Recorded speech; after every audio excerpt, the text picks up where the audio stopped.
Hey you guys, so I wanted to make a video talking about my experience as a substitute teacher. So now I think I've had combined, because I've done it 2 different times, I think 5 months, and I don't think there's like that much information out there for substitute teachers. I do think it's like fairly easy to become one. If you have your bachelor's and you have a clean record, then all you have to do is take the CBEST and then get fingerprinted in the district that you're trying to work for.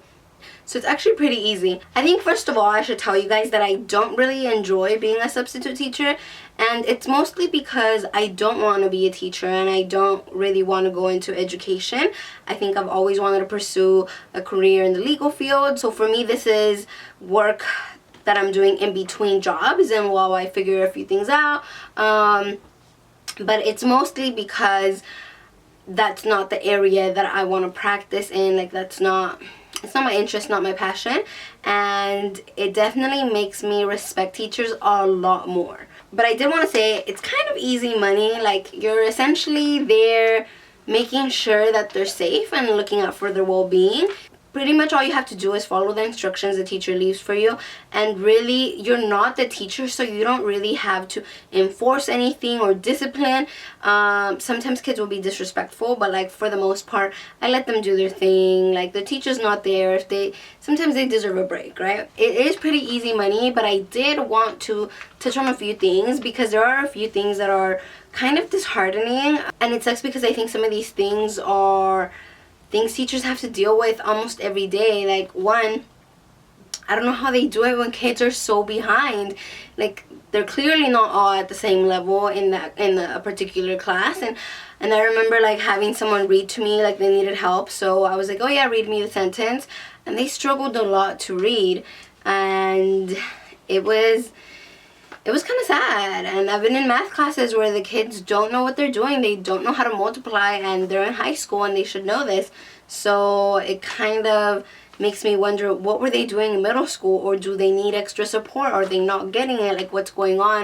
And you got to remember there's like one teacher for like 25-30 kids, so it's a lot. And I think it's easy for a kid to fall through the cracks because how do you help all of them and give them all the attention they need? Something else that makes me kind of sad is that these kids are growing up only knowing social media. Like they're in an era where it's completely normal for them to have a smartphone, to be in social media, to be very active, and to be very conscious of what's going on in the world. But I think that the social media, I don't know if we'll see the effects that it's having on this generation, and even on my generation. Like I don't know if we understand how it affects our everyday life. And yeah, you walk into a class and they're all on their phones, and a part of me understands that if you're bored and you're just kind of out of it, you're gonna look at your phone. But I wonder sometimes if they can get off of it. And that wasn't an issue when I was in high school because we didn't have phones. Like I think junior year, senior year, like people were having phones, but not to the extent that we see now, where we see like 12-13-year-olds becoming Instagram famous because, you know, they have hundreds of thousands of followers.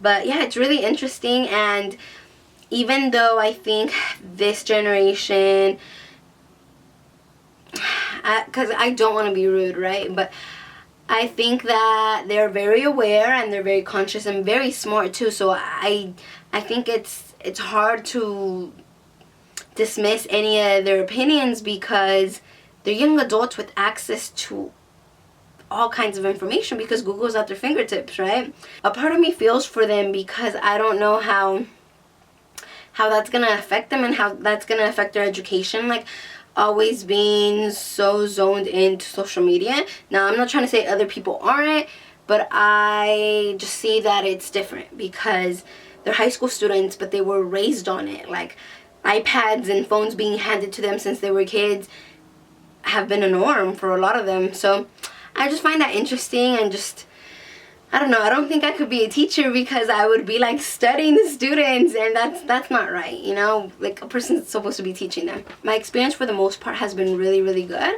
The kids usually are super respectful.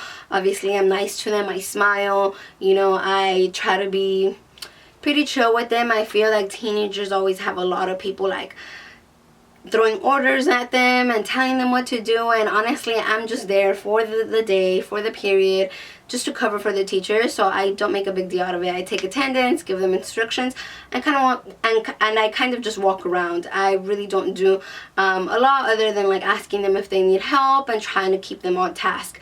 But sometimes there will be kids that won't do anything, and honestly, as long as they're not disrupting other students, if they want to sleep or be on their phone, I don't feel the need to like be bothering them or pestering them about it. There has been once or twice when I'll get attitude because I tell them to put their phone away, or you know, whatever. And so once or twice I've had someone come in and help me with the students, but for the most part, like, it's pretty chill.